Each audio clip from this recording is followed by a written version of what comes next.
దేవుని నామమునకు మహిమ కలుగును గాక. ప్రభుని మనం స్తుతించుదాం. హల్లెలూయా, హల్లెలూయా. ప్రభు యొక్క సన్నిధిలో చక్కని సమయాన్ని మనం కలిగి ఉంటున్నాం. దేవుడు మనకు అనుగ్రహిస్తున్న సమయాన్ని మనం సద్వినియోగపరుచుకుందాం. దేవుని వాక్యములో నుండి రోమాపత్రిక 12వ అధ్యాయం 3వ వచనం. తన్ను తాను ఎంచుకొనదగిన దానికంటే ఎక్కువగా ఎంచుకొనక దేవుడు ఒక్కొక్కనికి విభజించి ఇచ్చిన విశ్వాస పరిమాణ ప్రకారము తాను స్వస్థ బుద్ధి గలవాడగుటకై తగిన రీతిగా తన్ను ఎంచుకొనవలనని నాకు అనుగ్రహింపబడిన కృపను బట్టి మీలో ఉన్న ప్రతి వానితోనూ చెప్పుచున్నాను అనేది ఇక్కడ తెలియజేస్తున్నాడు. రోమపత్రిక 12వ అధ్యాయం 3వ వచనాన్ని మనం చదువుకున్నాం.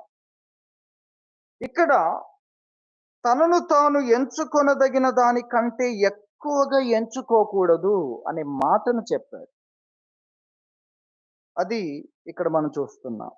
ఒక్కొక్క వ్యక్తి, మీలో ప్రతి వ్యక్తితో కూడా ఈ విషయాలు చెప్తున్నాను అని 3వ వచనంలో తెలియజేయడాన్ని మనం చూస్తున్నాం. ఎంచుకొనదగిన ఒక స్థితి ఉంది, ఒక స్కేలు ఉంది, ఒక పరిమాణం ఉంది అనేది తెలియజేస్తున్నాడు. దానికంటే కూడా నీవు ఎక్కువగా నిన్ను గురించి నీవు ఎంచుకోకూడదు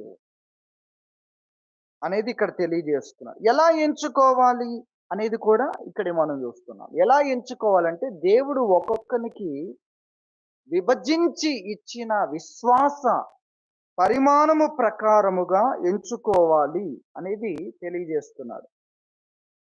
దేవుడు ఒక్కొక్కనికి విభజించి ఇచ్చిన విశ్వాస పరిమాణ ప్రకారం, విశ్వాస పరిమాణం అనేది ఇక్కడ తెలియజేస్తున్నాడు. విశ్వాసము యొక్క పరిమాణం ప్రకారం ఎంచుకోవాలి అనేది దేవుని వాక్యములో మనం చూస్తున్నాం. తగిన రీతిగా ఎంచుకోవాలి.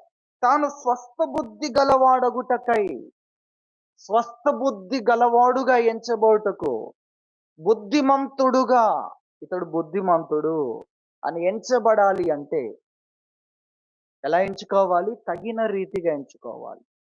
ఒక ప్రమాణం ఉంది, ఒక కొలమానం ఉంది. ఆ కొలమాన ప్రకారముగా ఎంచుకోవాలి అనేది ఇక్కడ తెలియజేస్తున్నాడు. కాబట్టి ప్రతి వ్యక్తి తనను తాను ఎంచుకొనదగిన దానికంటే ఎక్కువ ఎంచుకుంటున్నాడు అనేది ఇక్కడ తెలియజేస్తున్నాడు. అది మొదటిగా మనము గ్రహించాలి. ప్రతి వ్యక్తి తనను గురించి తాను గొప్పగా భావించుకోవడం అనేది జరుగుతుంది. దానిని మనము గర్వము, అహంకారము, అలాగే గర్వం ఉన్నదని కూడా తెలియని అంధత్వము. గర్వాంధులు అంటే ఏంటి? వాళ్ళు గర్విష్ఠులని వాళ్ళకే తెలియదు. అలాంటి వాళ్ళని బాగు చేయడం చాలా కష్టం. ఇది మనం గుర్తించాలి. దేవుడు గర్వానికి వ్యతిరేకంగానే మనల్ని నడిపిస్తున్నాడు. ఒకవేళ దేవుడు మనకు ఒక గొప్ప స్థితిని అనుగ్రహించినా కూడా అక్కడ కూడా దేవుడు మనకు తెలియజేస్తుంది ఏంటంటే, ప్రతి వ్యక్తి ఇతరులను తనకంటే యోగ్యులని ఎంచుకొని నీవు హృదయపూర్వకంగా తగ్గించుకో అని చెప్తున్నాడు. అక్కడికి వచ్చిన తర్వాత ఇది చివరిలో మనం వినాల్సిన విషయం. దాన్ని ముందుగానే చెప్తున్నాను. కాబట్టి ఇక్కడ అంతా చెప్పే విషయం చూస్తే, మొదటిగా నిన్ను నీవు ఎంచుకోవాలి అనే ఒక స్థితి ఉంది. నీ లోపల నీవు నేను అని ఎంచుకోవడానికి ఒక కొలమానాన్ని పెట్టుకో. ఒక కొలమానం కావాలి ప్రతి ఒక్కరికి కూడా. ఏం కావాలి? కొలమానం కావాలి. ఆ కొలమానాన్ని బట్టి నీ స్థానాన్ని నీవు నిర్ణయించుకో. దానికంటే ఎక్కువగా నిన్ను నీవు ఎంచుకోవద్దు అనే విషయాన్ని తెలియజేస్తున్నాడు. కాబట్టి అనేకులు ఏ విధంగా ఉన్నారంటే, ప్రతి దాంట్లో కూడా గర్వానికి లోనయ్యే పరిస్థితి ఉంది. దేవుడు కృపతో ఇచ్చే వరాలు ఉన్నాయి, అది వేరు. దేవుడు కృపతో ఇచ్చే వరాలు అనేవి ఎందుకు ఇస్తున్నాడంటే, నీవు పరిచర్య చేయడానికి కొరకు ఎంచుకొనదగిన దానికంటే ఎక్కువగా ఎంచుకోకూడదు. మన దేవుని వాక్యములో ఇక్కడ 11వ అధ్యాయములో మనం చూస్తే, రోమాపత్రిక 11లో 20 నుండి మనం చూస్తే, ఇక్కడ 19 నుండి, అందుకు నేను అంటుకట్టబడు నిమిత్తం కొమ్మలు విరిచివేయబడినవని నీవు చెప్పుదువు. ఇక్కడ ఒక వ్యక్తి అతిశయిస్తున్నాడు. కారణం ఏంటంటే, తనకు స్థానాన్ని కల్పించబడడానికి కొన్ని కొమ్మలు తీసివేయబడ్డాయి. ఆ కొమ్మలు తీసివేస్తే ఆ ప్లేస్‌లోనికి ఈ వ్యక్తి వచ్చాడు. కాబట్టి నేను కొంతమందిని ప్రక్కకు జరిపి నేను ఆ స్థానంలోనికి వచ్చాను. గనక నేను చాలా ప్రత్యేకమైన వ్యక్తిని అని అనుకుంటూ ఉన్నాడు. కానీ నిజానికి అది కాదు. ఇక్కడ గ్రహించాల్సిన విషయాలు వేరు. వ్యక్తి అనుకుంటున్నది వేరు. ఆ విషయాన్ని ఇక్కడ మాట్లాడుతున్నాడు. ఇక్కడ నీవు ఆ విధంగా చెప్తావేమో, నేను అంటుకట్టబడి నిమిత్తము కొమ్ములు విరిచివేయబడినవని నీవు చెప్పుదు. మంచిది. వారు అవిశ్వాసమును బట్టి విరిచివేయబడిరి. నీవైతే విశ్వాసమును బట్టి నిలిచి ఉన్నావు. అయితే నువ్వు గర్వించకుండా ఏం చేయాలి? భయపడాలి. ఇక్కడ వ్యక్తి ఏం చేస్తున్నాడు? అతిశయపడుతున్నాడు. చూసారా? కానీ నిజానికి ఆ స్థానము భయపడేది. ఎందుకు భయపడేది? కొన్ని విరిచివేయబడ్డాయి నీకంటే ముందు. అంటే ఆ కొలమానం ప్రకారం నీ సంగతి కూడా అలాగే జరగబోతుంది. నీవు కూడా ఆ స్థానములో జాగ్రత్తగా లేకపోతే ముందున్నవి కొన్నున్నాయి. అవి విరిచివేయబడ్డాయి. అవి ఎందుకు విరిచివేయబడ్డాయి? నిలిచి ఉండలేదు విశ్వాసములో. కాబట్టి ఇప్పుడు విశ్వాసములో ఉన్నావని నీవు ఆ స్థానంలోనికి వచ్చావు. కానీ ఎక్కడ కూడా నువ్వు విశ్వాసములో ఉండకపోతే నీ సంగతి కూడా అలాగే ఉంది. కాబట్టి గర్వించకుండా నువ్వు భయపడు. నేను విశ్వాసములో నిలవాలి, జాగ్రత్తగా ఉండాలి అనే సందేశాన్ని పొందాలి నువ్వు. కానీ దానికి బదులుగా కొన్ని విరిచివేయబడ్డాయి. వాళ్ళందరికంటే నేను గొప్ప. ఇలా అనుకుంటే వారు ఆ స్థానములోనికి వచ్చారు నీలాగనే. కానీ ఆ స్థానములోండి తీసివేయబడ్డారు మరి. ఎందుకంటే వారు జాగ్రత్తగా లేరు. ఈరోజు నువ్వు కూడా ఈ స్థానములో నేను జాగ్రత్తగా లేకపోతే నేను కూడా తీసివేయబడతాను అనేది ఆలోచించకుండా నా కొరకు కొన్ని కొమ్మలు తీసివేయబడ్డాయి. ఆ ప్లేస్‌లోకి నేను అపాయింట్ చేయబడ్డాను అని నీవు ఇలా ఆలోచిస్తున్నావు. కానీ నీవు గర్వించకుండా నువ్వు భయపడాలి అనే విషయాన్ని గురించి ఇక్కడ మాట్లాడుతున్నాడు. తర్వాత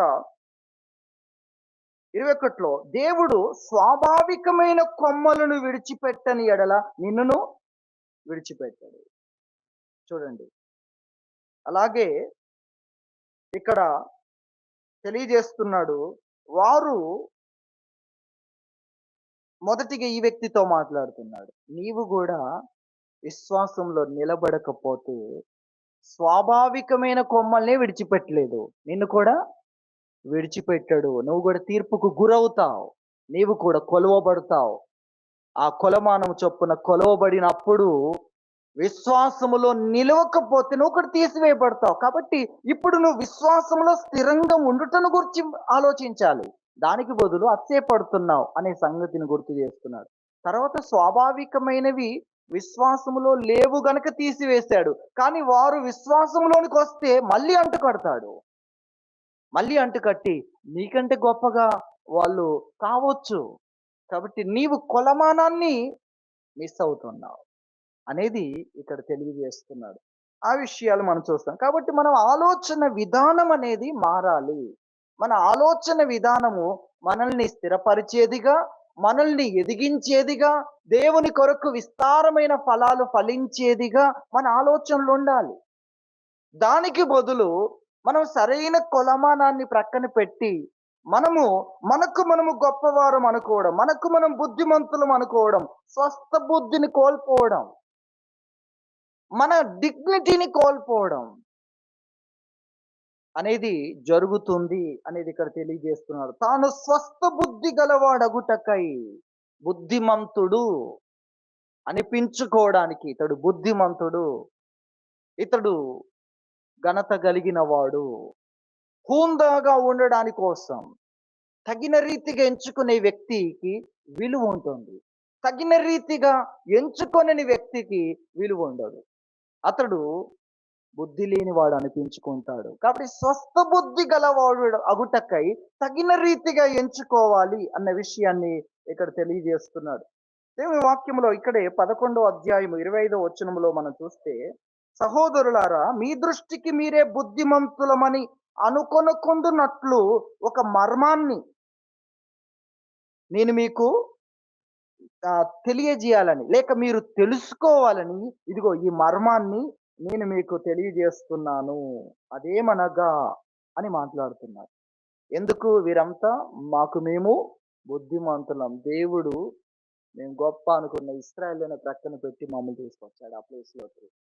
అంటే అన్యజనులు లేక అలాంటి స్థితిలోనికి వచ్చిన వారు మాకు మేమే, మీ దృష్టికి మీరే బుద్ధిమంతులమని అనుకొనకుండునట్లు ఈ మర్మం తెలుసుకొన గోరుచున్నాను. మీరు తెలుసుకోవాలని కోరుతున్నాను. అదేమనగా అన్యజనుల ప్రవేశము సంపూర్ణమగు వరకు ఇశ్రాయేలునకు కఠిన మనసు కొంత మట్టుకు కలిగెను. దేవుడు ఆ సంగతిని అలా ప్రక్కన పెట్టి ఉంచాడు ఆ ఫైల్‌ను. కారణం ఒకటుంది. మీ ప్రవేశం అనేది సంపూర్ణం కావాలని ఆ ఫైల్ ప్రక్కన పెట్టాడు. అదే మీ పట్ల చేసే పని ఏదో, ఆ వర్క్ ఏదో దాని పట్ల చేస్తే ఈ పాటికి అది లోపం లేనిదై ఉండేది. మీ పట్ల చూపిస్తున్న కనికరం, మీ పట్ల చూపిస్తున్న క్షమాపణ, సహనము, తర్వాత మీరు దేవుణ్ణి వెదుకుకొని ఆయన మీ దగ్గరకు వచ్చి తన మాటలు అందించడము, మీరు యోగ్యముగా ఆయన సన్నిధికి రాకపోయినా ఆయన మిమ్మల్ని యోగ్యులుగా చేసుకుంటూ నడిపించడం, ఈ శ్రద్ధ మొత్తం కూడా వారి పట్ల దేవుడు పెట్టాడనుకో. ప్రవక్తలను పంపించడం, మన పట్ల ఏదైతే చూపిస్తున్నాడో అది వారి పట్ల చూపిస్తే ఏం జరుగుతుంది? వారు ముందుగానే ఉంటారు. కానీ వారిని ఎందుకు ప్రక్కన పెట్టాడు? లేక ఆ ఫైల్‌ని ఎందుకు చూడట్లేదంటే, ఇక్కడ ఒక వర్క్‌లో ఉన్నాడాయన. వీరిని ముందు ఏం చేయాలి? సంపూర్ణం చేయాలి. వీరి ప్రవేశం రాగలిగిన ప్రతి వ్యక్తిని మొదట రప్పించుకోవాలి. రాగలిగిన ప్రతి వ్యక్తిని రప్పించుకోవాలి అని దేవుడు చూస్తున్నాడు. చిత్తశుద్ధి కలిగిన ప్రతి వ్యక్తిని రప్పించుకోవాలి. వినగలిగిన ప్రతి వ్యక్తిని రప్పించుకోవాలి. ఈరోజు సువార్త ప్రతి చోట కూడా ఎంత విరివిగా చెప్పబడుతుందండి. దానికి బదులుగా దేనికి చెవినిస్తున్నారు? పనికిరాని విషయాలన్నిటికి చెవినిస్తున్నారు. ఒక సోప్ అడ్వర్టైజ్‌మెంట్‌కు చెవినిస్తున్నారు. మీకు అర్థమవుతుందా? అలాగే బుద్ధి లేని సంగతులు అన్నదాన్ని చూడ్డానికి ఏం చేస్తున్నారు? చెవులిస్తున్నారు.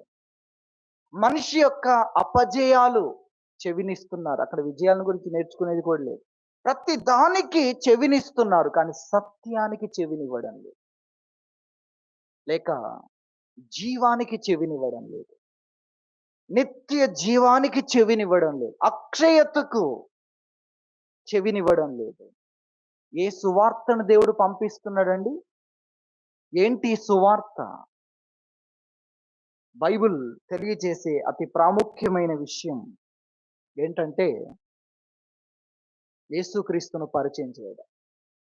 అది మాత్రమే దేవుడు సంఘానికి ఇచ్చిన అతి ప్రాముఖ్యమైన విషయం. ఎవరు ఎక్కడున్నా, వారు ఎక్కడ ఉన్నా, ఏ పరిస్థితుల్లో ఉన్నా, ఎన్నున్నా, వారికి లేనిది ఒకటి దేవుడు ఇక్కడ నుండి పంపిస్తున్నాడు. ఎన్ని ఉన్నా నీవు దౌర్భాగ్యుడివే అనే ఒక స్థితి ఉంది. ఎన్ని ఉన్నా నీవు ఇంటూ జీరోతో గుణించబడుతున్నావు. ఎన్ని ఉన్నా మరణం వచ్చి ఏం చేస్తుంది? అన్నిటినీ, నీకున్నవన్నిటినీ, చిన్నవైనా, పెద్దవైనా, గొప్పవైనా అన్నిటినీ నాశనం చేసి పనికిరాని స్థితిలో నిలబెడుతుంది. ఎవరు ఉన్నా, ఎన్ని ఉన్నా, ఎందరు ఉన్నా, ఇక ఆ రకంగా మనం ఆలోచన చేద్దాం. దేవుళ్ళు ఉన్నా, దేవతలు ఉన్నా, తర్వాత నీకు ఆరోగ్యం ఉన్నా, జీవం ఉన్నా, మనుషులున్నా, మనుషులు లేకపోయినా, మానవుని యొక్క జీవితం యొక్క పరిస్థితి ఎంత దారుణమైన స్థితిలోనికి ప్రతి వ్యక్తి ఇక్కడికి వస్తున్నాడు. అక్కడికి రాకుండా చేసే ఒక వ్యక్తిని దేవుడు అనుగ్రహించాడు ఈ లోకానికి. అదే ప్రతి వ్యక్తికి మనం పరిచయం చేయాల్సింది. ఒక వ్యక్తి ఉన్నాడు. ఆయన నమ్మితే ఎవ్వరు నీ జీవితంలో చెయ్యలేని దాన్ని ఆయన చేస్తారు. మనుషులందరూ ఇంక ఎవరొచ్చినా, ఏమొచ్చినా మా జీవితం ఇలాగే ఉంటుంది అనే పరిస్థితిలోనే బ్రతుకుతున్నారు. ఎందరున్నా, మేము ఎంతమందిని ఏర్పాటు చేసుకున్నా, దేవుళ్ళు, దేవతలు ఎంతమందిని ఏర్పాటు చేసుకున్నా జీవితం ఇదే. అనే పరిస్థితుల్లోనే బ్రతుకుతూ ఉన్నారు. అలాగే ఎంత టెక్నాలజీ వచ్చినా మా జీవితం మాత్రం అన్నిటి కోల్పోవడం, తర్వాత జరిగే పరిస్థితులు అన్నిటికి గురి అవ్వడమే అనే పరిస్థితిలో ఉన్నారు. కానీ యేసుక్రీస్తు ఒక్కడే ఆయన జీవితాన్ని మొత్తాన్ని మార్చగలడు. దాని కొరకు ఆయనని నమ్మడం ఇక్కడ మనం చేసేదేంటంటే ఒక వ్యక్తిని మనం పరిచయం చేస్తున్నాం. ఆయన ప్రభువైన యేసుక్రీస్తు. ఆయన చేసిన త్యాగము ద్వారా ఏం జరుగుతుంది? జీవితం మారిపోతుంది. వ్యక్తి అక్షయతలోనికి వస్తున్నాడు. అలాంటి వ్యక్తి మానవునికి లేడు. అలాంటి వ్యక్తి మానవునికి లేడు. అలాంటి సంగతి మానవ ప్రపంచంలోనికి రాలేదు. నీ అక్షయత కోసం ఒక వ్యక్తి బలి అవ్వడం అనే అటువంటి సంగతి తనకున్న దాని చేత తనకున్నది త్యాగం చేసి నీకోసం అక్షయతను సంపాదించగలిగిన వ్యక్తిని గురించి ప్రపంచానికి తెలియదు. యేసుక్రీస్తును పరిచయం చేయడం ఒకటే. నేను మరలా ఆ విషయాన్ని గుర్తు చేస్తున్నాను. అదే సంఘము యొద్ద ఉన్న ప్రాముఖ్యమైన విషయం. దేవుడు ప్రపంచానికి తెలియజేస్తున్న విషయం. ఎన్ని ఉన్నా నీ దగ్గర లేనిది ఏంటో తెలుసా? నీవన్నీ కోల్పోతూ ఉంటే చూస్తూ ఉంటావు. అంతకు మించి నువ్వేం చేయలేవు. నువ్వేం మాట్లాడలేవు కూడా. కొన్ని లోపల ఏదైనా నిరీక్షణ ఎవరైనా వచ్చి అడ్డుపడతారు. అడ్డుపడిందే లేదు అక్కడ. అడ్డుపడిన చరిత్ర లేదు నమ్మడానికి. అడ్డుపడిన వ్యక్తి లేడు. అడ్డుపడి జీవితాన్ని తీసుకొని వచ్చిన వ్యక్తి లేడు. మరణము ఎదురుగా నిలబడిన వ్యక్తి లేడు. మరణముతో ఫైట్ చేయగలను అని చెప్పిన వ్యక్తి లేడు.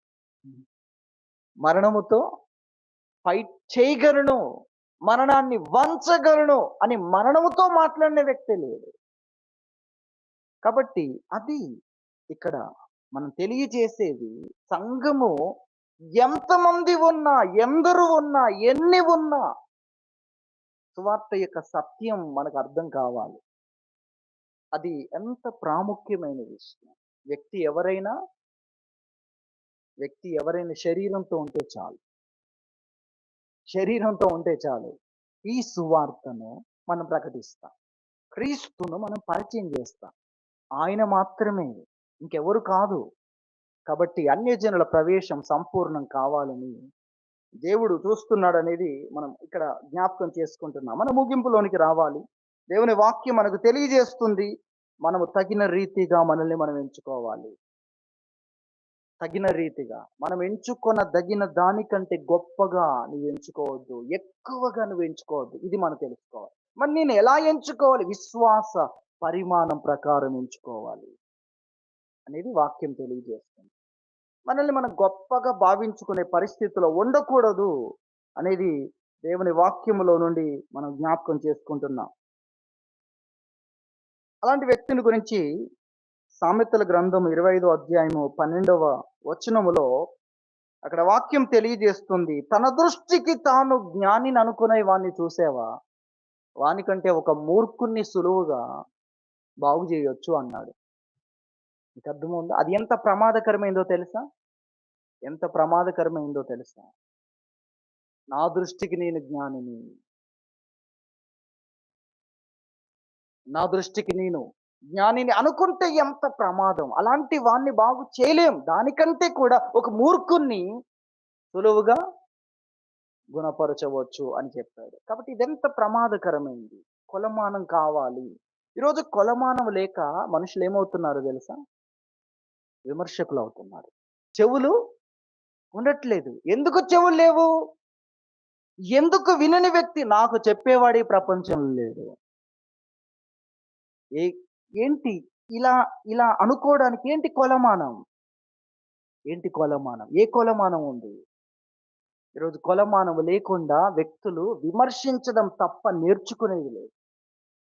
నేర్చుకోవడానికి బదులు విమర్శించడానికి ఉత్సాహం ఉంది మనుషులకు. విశ్వాసులు మొదలుకొని దైవజనుల వరకు. దైవజనులు ఎలా తయారవుతున్నారు? విశ్వాసులు ఏమనాలి? ఆలోచించండి. దైవజనుడికి ఏది ముఖ్యమో అది లేకుండానే అందులో ఫెయిల్ అవుతున్నవాడు ఫస్ట్ ర్యాంక్ వాడిని విమర్శిస్తున్నాడండి. మీకు అర్థమవుతుందా? ఎవరు? ఫెయిల్ అవుతున్నవాడు, లేక అట్టడుగు మార్కులతో ఏదో ప్రమోట్ చేయబడ్డవాడు ఫస్ట్ క్లాస్ వ్యక్తిని, ఫస్ట్ ర్యాంక్‌లో ఉన్న వ్యక్తిని విమర్శిస్తున్నాడు. ఇదేంటి? ఏం కొలమానం ఇది? నీకసలు కొలమానం ఉందా? నిన్ను నువ్వు ఎంచుకోవడానికి ఉంటే ఏం జరుగుతుంది? ఈ రోజున మానవునికి జ్ఞానం వచ్చిన తర్వాత ఎలా ఉన్నాడంటే, నాకు ఫస్ట్ ర్యాంక్ వచ్చిన వాడే జెప్పాలి. ఇంకొంతమంది, ఇంకొంతమంది ఎలా ఉన్నారు? నేర్చుకోవాలి అనుకున్నప్పుడు మనం ఎలా నేర్చుకున్నామండి? మనకు జెప్పే వ్యక్తి ఫస్ట్ క్లాస్‌లో పాస్ అయ్యాడయి టీచర్ అని చూసామా? అతడు సెకండ్ క్లాస్‌లో పాస్ అయినా కూడా నిన్ను ఫస్ట్ క్లాస్‌లో పాస్ చేయగలిగినంత కెపాసిటీ అతనికుంది. మనం అలాగే కదా చదువుకుంది. చదువుకున్న వాళ్ళంతా అలా చూస్తే ఎవడు ఎదగడు. కానీ ఒక స్టేజ్ వచ్చిన తర్వాత అలా చూసి ఏమవుతున్నారు? పనికిరాని వాళ్ళవుతున్నారు. అంటే ఇక ఇంతే ఫుల్ స్టాప్ పెట్టుకుంటున్నారు. ఎదగలేకపోతున్నారు. నీకు చెప్పగలిగేది అతని దగ్గర ఉందా లేదా? ఇది ముఖ్యం. నీకు చెప్పగలిగే సబ్జెక్ట్ అతని దగ్గరుంటే నేర్చుకో. ఇంకో దగ్గరుంటే నేర్చుకో. ఇలా వెళ్ళేవాడు విమర్శల్లో చిక్కుకోడు. కానీ విమర్శల్లో చిక్కుకుంటున్నాడు. విమర్శకుడవుతున్నాడు. ఇతరుల అపహాసించే వ్యక్తి అవుతున్నాడు. తనకు తానే ఇక మరణ శాసనాన్ని రాసుకుంటున్నాడు. అంటే ఏంటి? దేవా నువ్వు అనవసరంగా నన్ను ఉంచావు. నా ద్వారా నువ్వు ఉంచినోళ్ళకే ఇబ్బంది. అంటే ఏంటి? అంటే ఏంటంటే ఇతడు ఎదగడు, ఎదగనివ్వడు. ఆ టైటిల్ పెట్టాడు. దేవుడు నీకిచ్చింది ఇంకా నేర్చుకునేది ఉంది. ఆ నేర్పించే వాళ్ళున్నారు. వాళ్ళని కనుగొని నేర్చుకో. ఈ పనిలో ఉండు అంటే ఈ పనిలో ఉండట్లేదు. నేను నేర్చుకోను. తర్వాత ఎవరిని నేర్చుకోనివ్వను. ఈ పనిలో ఉంటున్నారు. బాగుపడే లక్షణాలుంటే నీకు నీకు రానిది నేర్పించేది ఎక్కడుంది? అక్కడ నేర్చుకో. కాబట్టి ఈ మాటలు మనం చూస్తున్నాం. ఈ రోజున మనుషులు ఏ విధంగా ఉన్నారంటే, తనను తాను ఎంచుకొనదగిన దానికంటే ఎక్కువ ఎంచుకుంటున్నారు. అసలు కొలమానం ఏది? కొలమానం ఏ కొలమానములో నువ్వు ఎంచుకుంటున్నావు? ఏది ఉంది నీ నీ కొలమానం ఏంటి?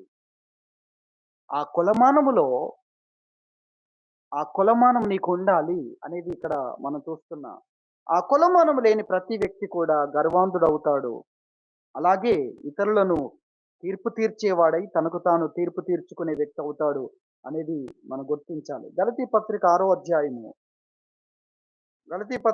అధ్యాయము 3వ వచనము.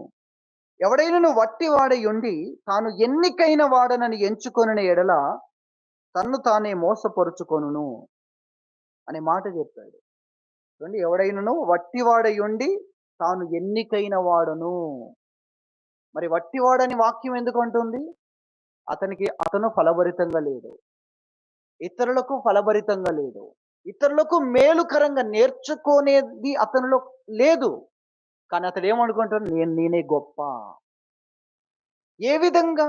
ఏ కొలమానము? అందుకే వాక్యం చెప్తుంది ఎవడైనా వట్టివాడై ఉండి, ఈ వట్టివాడు తనకు అనుకోవట్లేదు, తనకు తాను అనుకోవట్లేదు, తనకు ఒక కొలమానమును ఉంచుకొని అనుకోవట్లేదు, తాను ఎన్నికైన వాడిని అనుకుంటున్నాడు. దాని కొలమానం లేదు. ఎంచుకొనదగిన దానికంటే ఎక్కువ నువ్వు ఎంచుకోకు అని వాక్యం మొదటిగా తెలియజేస్తుంది. తర్వాత విశ్వాస పరిమాణం ప్రకారము మనల్ని మనం ఎంచుకోవాలని వాక్యం తెలియజేస్తుంది. విశ్వాస పరిమాణం ప్రకారం ఎంచుకోవాలి. దేవుడు ఒక్కొక్కనికి విభజించి ఇచ్చిన విశ్వాసం. ఆ యొక్క విశ్వాస పరిమాణం ప్రకారము మనల్ని మనం ఎంచుకోవాలి. విశ్వాసం అంటే ఏమిటి అనే దాని గురించి మనం జ్ఞాపకం చేసుకుంటే, దేవుని మీద నీకున్న నమ్మకం. విశ్వాసం అంటే ఏంటి? నాకు విశ్వాసం ఉంది. అంటే దేవుని మీద నీకున్న నమ్మకం. అది విశ్వాసం. ఆ యొక్క విశ్వాసం మనలో ఉంటే మన జీవితం ఏ విధంగా ఉంటుంది? విశ్వాసం యొక్క ప్రభావాన్ని బట్టి నిన్ను నీవు ఎంచుకోవాలి. ఈరోజు మనుషులకు దేవుని మీద ఉన్న విశ్వాసాన్ని పట్టుకోవటం లేదు. అది ఉంటే అన్నిటికి జవాబు అవుతుంది.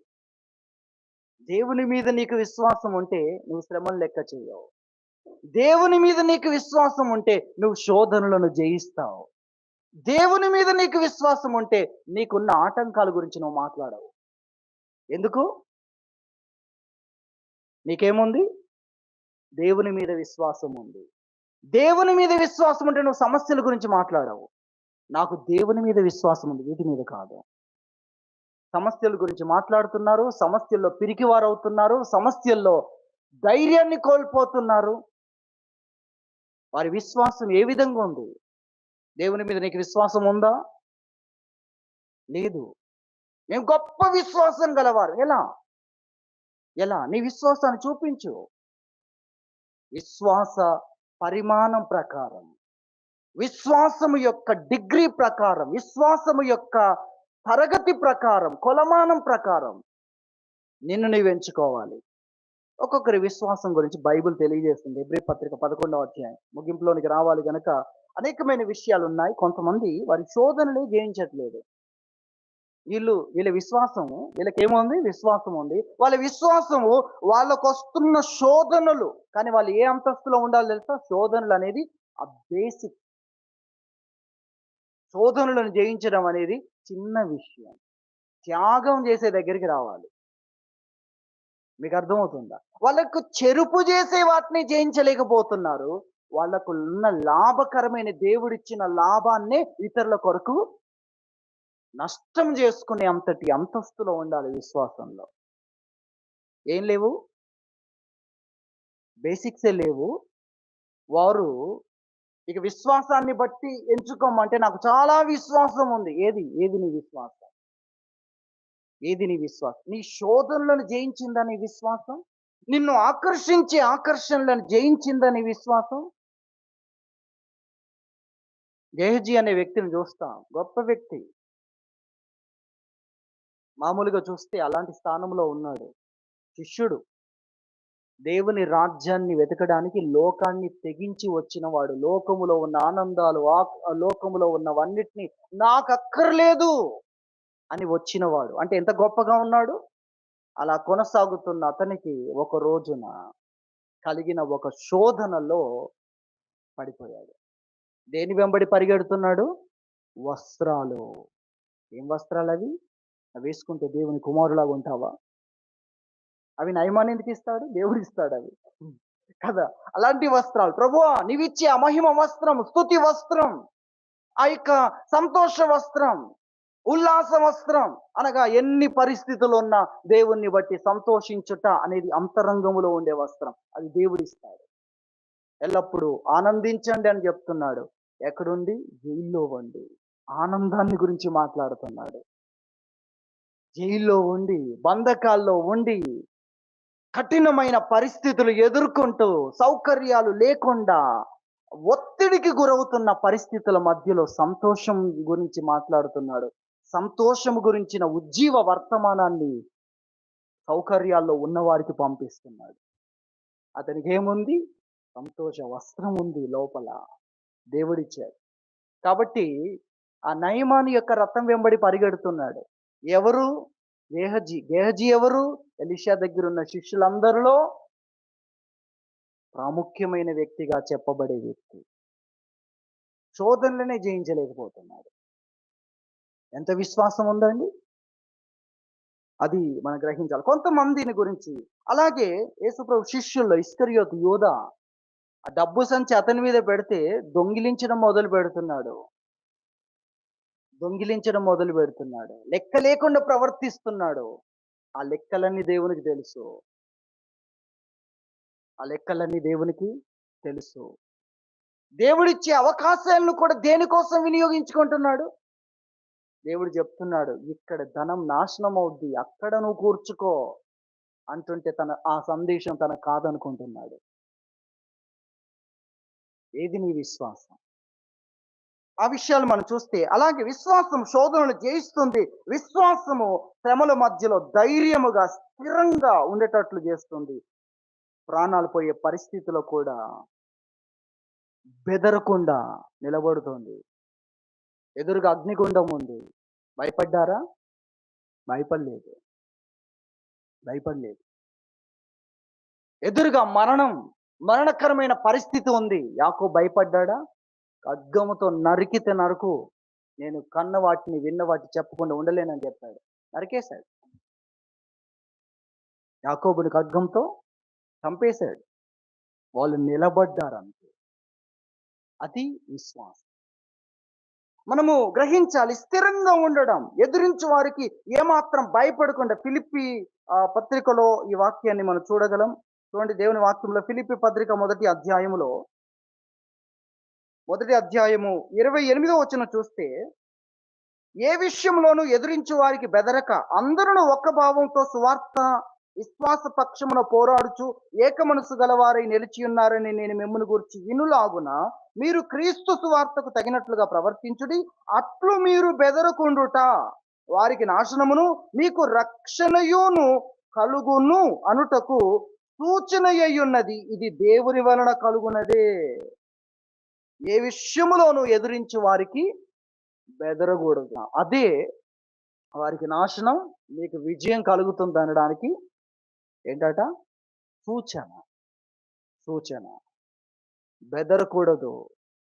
నీవు యేసు నామమునెత్తితే ఇదిగో రేపు పొద్దున ఇలా జరుగుతుంది, నువ్వు ఉండవు అన్న బెదరకు. దేవుని మీద ఉన్న నీకున్న విశ్వాసం, దాని గురించి మాట్లాడుతున్నాడు. కాబట్టి శోధనలు జయించుట, స్థిరంగా ఉండుట, అలాగే ఎదుగుట, శ్రమల మధ్యలో కూడా ఎదుగుట. మాసిదోనియ సంఘాన్ని చూస్తాం కదా, బహు శ్రమల వలన వారిని పరీక్షిస్తుంటే వారేమో ఎదుగుతున్నారు, ధారాళంగా ఇస్తున్నారు, సంతోషిస్తున్నారు శ్రమల్లో. తర్వాత వారిని వారి అప్పగించుకుంటున్నారు దేవుని చిత్తం కొరకు, దేవుని పని కోసం. ఎలా ఉంది శ్రమల్లో? ఒకవైపు శ్రమలలో పరీక్షించబడే శ్రమలు కలుగుతుంటే, మరోవైపు గొప్ప ఎదుగుదల అనేది మనం చూస్తున్నాం. అలాగే త్యాగము చేయుట. మొదటి సంఘం ఎలా ఉంది? త్యాగం చేస్తుంది. వారి స్థిరాస్తులు, చరాస్తులు అమ్మి ఇతరుల అక్కర్లు తీరుస్తున్నారు. వీళ్ళకేంటి? సమిష్టిగా ఉండడం ఒకవైపు సమిష్టిగా ఉండడం అంటే చాలినంతే. అన్న వస్త్రములు కలిగిన వారమై వాటితో తృప్తి. వస్త్రం వేసుకున్నావు కదా, ఆహారం తిన్నావు, ఇంకేంటి?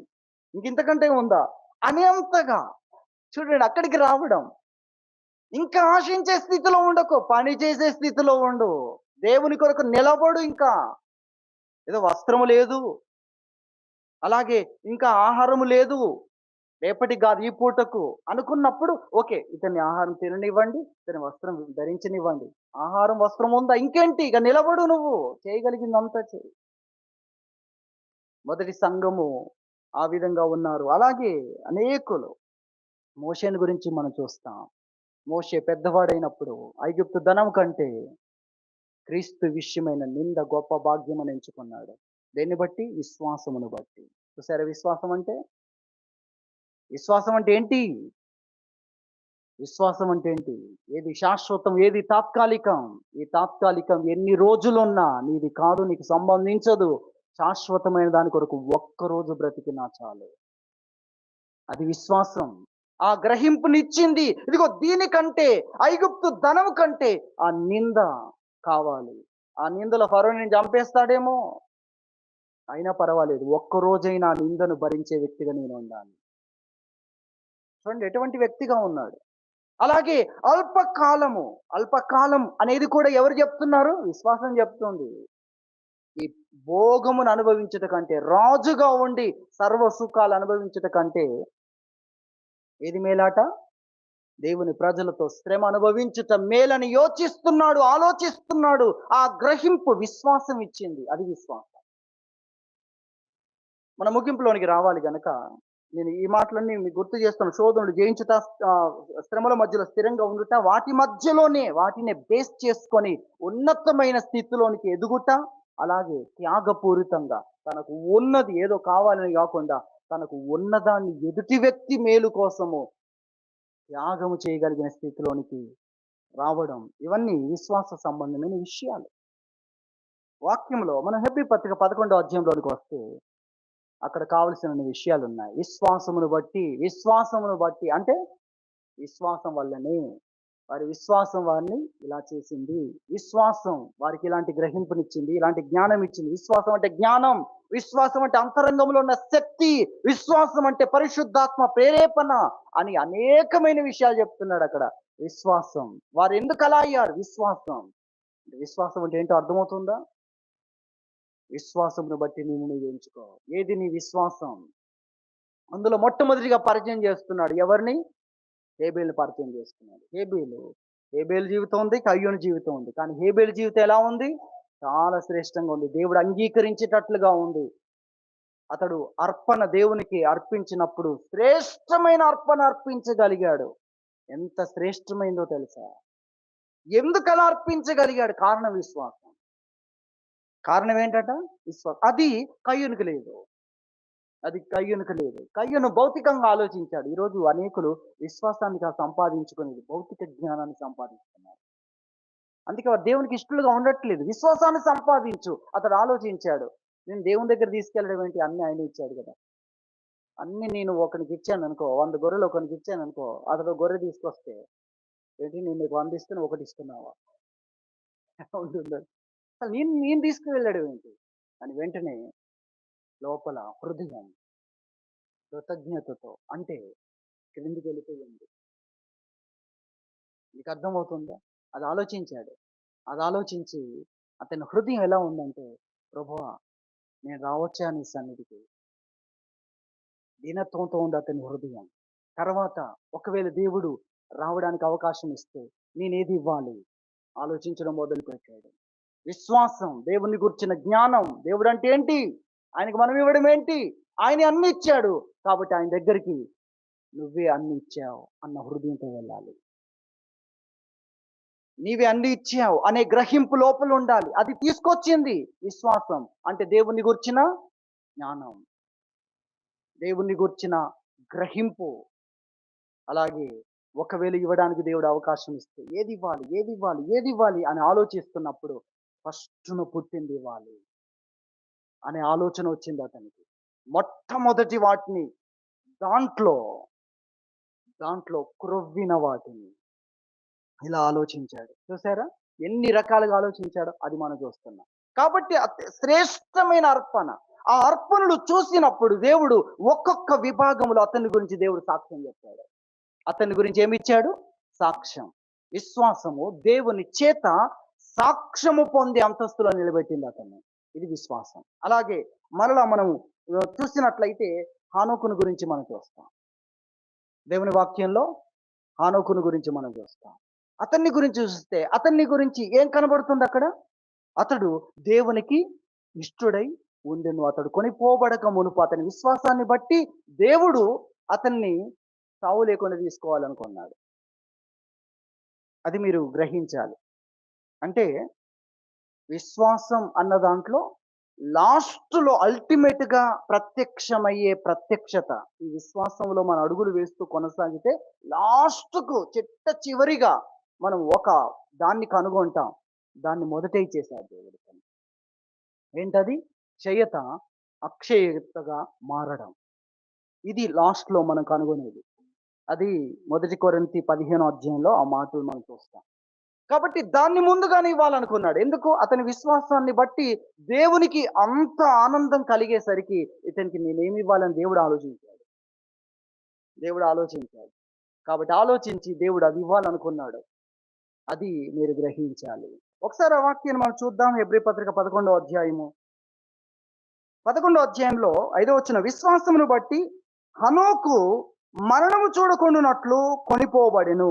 అతడు కొనిపోబడక మునుపు దేవునికి ఇష్టుడై ఉండెనని సాక్ష్యం పొందెను. కాగా దేవుడు అతన్ని కొనిపోయెను గనుక అతడు కనబడలేదు. అతడు కొనిపోబడక మునుపు దేవునికి ఇష్టుడై ఉండెను. నాకు ఇష్టమైన వ్యక్తి. కారణం ఏంటి? విశ్వాసం. విశ్వాసం ఏం చేస్తుంది? దేవునికి ఇష్టంగా బ్రతికేటట్లు చేస్తుంది. ప్రపంచంలో ఎవరు లేరు. హనోకు కాలంలో ఇంకెవరు లేరు. ఇతన్ని గురించి మనం చూస్తున్నాం కదా! ఇంకెవ్వరు లేకపోయినా అలా ఉన్నాడు. మీకు అర్థమవుతుందా? చుట్టూన్న వారందరికీ వైరస్ వచ్చి మనకు రాకుండా ఉండాలంటే మనం ఎలా ఉండాలి? మనలో ఏముండాలి? మీకు అర్థమవుతుందా? అది మాత్రం మనకు కావాలనిపిస్తుంది. మరి లోపల అది ఉంటేనే కదా!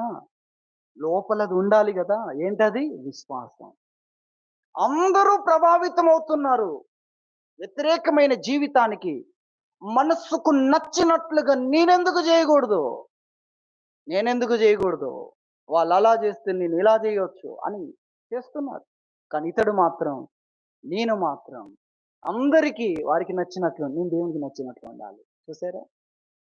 అందరూ వారికి నచ్చినట్లుగా ఉంటే నేను దేవునికి నచ్చినట్లుగా ఉండాలి.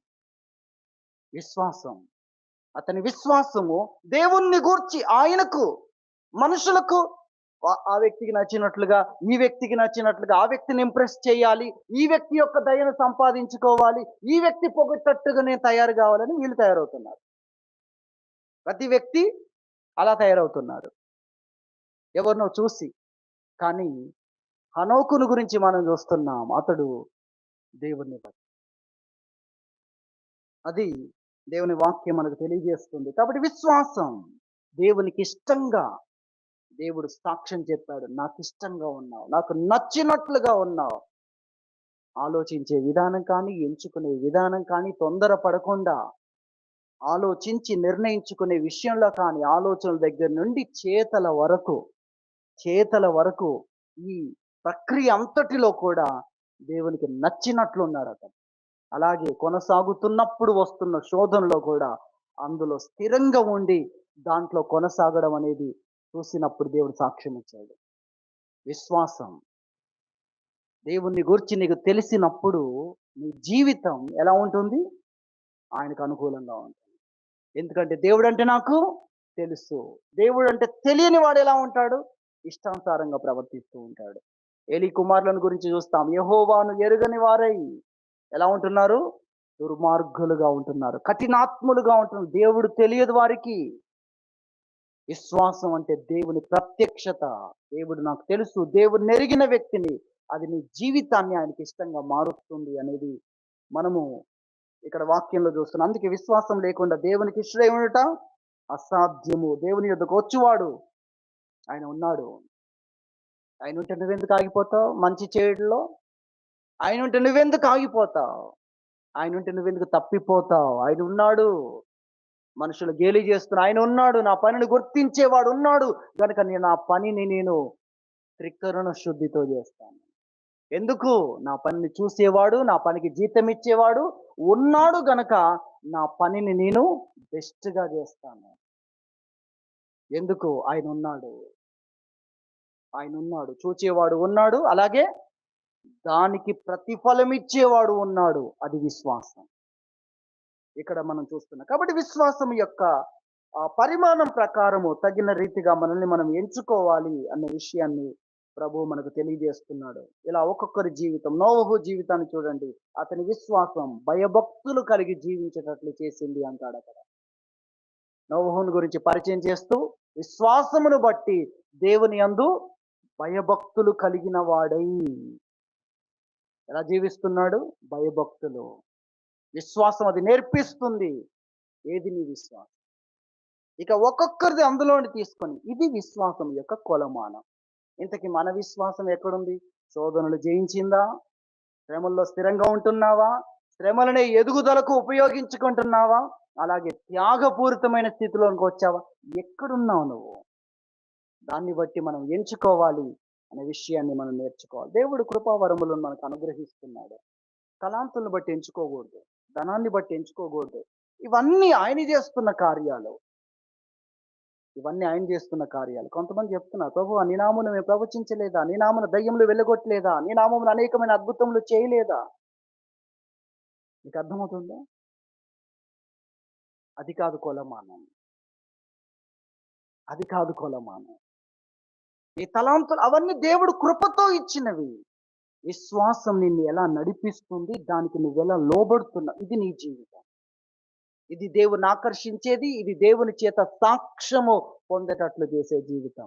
దాన్ని వైపు మనం చూడాలి. మనకు దేవుడు అనుగ్రహించిన యొక్క విశ్వాసమును బట్టి మన శోధనలు జయించడం, మనం శ్రమల్లో స్థిరంగా ఉండడం, అలాగే శ్రమల్లో మనము ఎదగడం.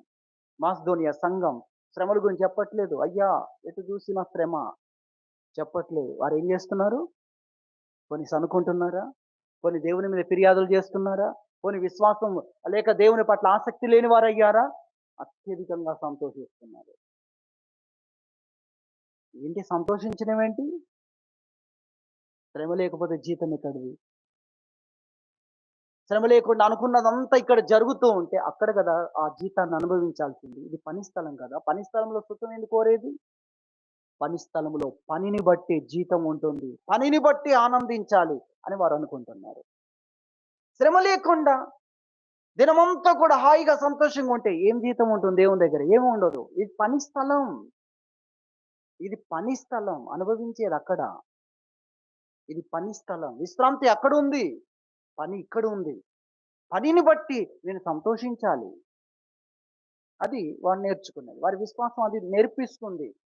ఈ శ్రమ లేకపోతే దేవుని దగ్గర నీకేముంటుంది? ఏముంటుంది? హాయిగా ఆరోగ్యం ఉంది, ఆనందం ఉంది, అన్నీ ఉన్నాయి. అయితే ఏంటి? దేవుడు ఏది చెప్పగలడు? దేవుడు దేన్ని బట్టి నీకు జీతం ఇవ్వగలడు? కాబట్టి ఒక శ్రమను మనకు కలిగించి, ఆ శ్రమను బట్టి దేవుడు మనకు జీతం ఇస్తున్నాడు గనక మనం ఆనందించాలి. ఈ శ్రమ ద్వారానైనా మనకు ఏంటి? జీతం పొందుకునే ఒక అవకాశాన్ని దేవుడు కలిగించాడు మనలాంటి వ్యక్తులకు అని వారు అనుకుంటున్నారు. మరేమనుకుంటున్నారు? ఈ శ్రమ ద్వారానైనా దేవుడు గుర్తు చేసుకుంటున్నాడు. రేపటి రోజున ఇతరులందరూ దేవుని యొద్ద నుండి అనేకమైనవి పొందుకుంటున్నప్పుడు నేను కూడా సంతోషించాలి. పేతురు అదే రాస్తాడు. అదే విషయాన్ని తెలియజేస్తాడు 4వ అధ్యాయంలో. కాబట్టి మనం గ్రహించాలి, విశ్వాసం పరిమాణమును బట్టి మనల్ని మనం ఎంచుకోవాలి. విశ్వాసములో మనం నడవాలి. విశ్వాస జీవితాన్ని కొనసాగించాలి అనే విషయాన్ని ప్రభువు మనకు తెలియజేస్తున్నాడు. మనం ఎంచుకొనదగిన దానికంటే ఎక్కువగా మనల్ని ఎంచుకుంటే అది గర్వమవుతుంది. అది మనల్ని తగ్గిస్తుంది. అది మనల్ని శ్రమల పాలు చేస్తుంది. లేదా ప్రయోజనము లేని ఆ యొక్క శ్రమల్లోనికి, నష్టాల్లోనికి మనల్ని తీసుకొని వెళ్తుంది. మనము విశ్వాస పరిమాణమును బట్టి ఎంచుకోవాలని ఆ యొక్క విశ్వాస జీవితాన్ని ప్రభువు మనకు తెలియజేస్తున్నాడు. విశ్వాసం యొక్క ప్రభావాన్ని దేవుడు తెలియజేస్తున్నాడు. ఆ విధంగా మనల్ని మనం ఎంచుకొని విశ్వాస జీవితంలో కొనసాగాలని ప్రభు తెలియజేస్తున్నాడు. దేవుడి వాక్యం దీవించును గాక. ప్రార్థన చేసుకుందాం.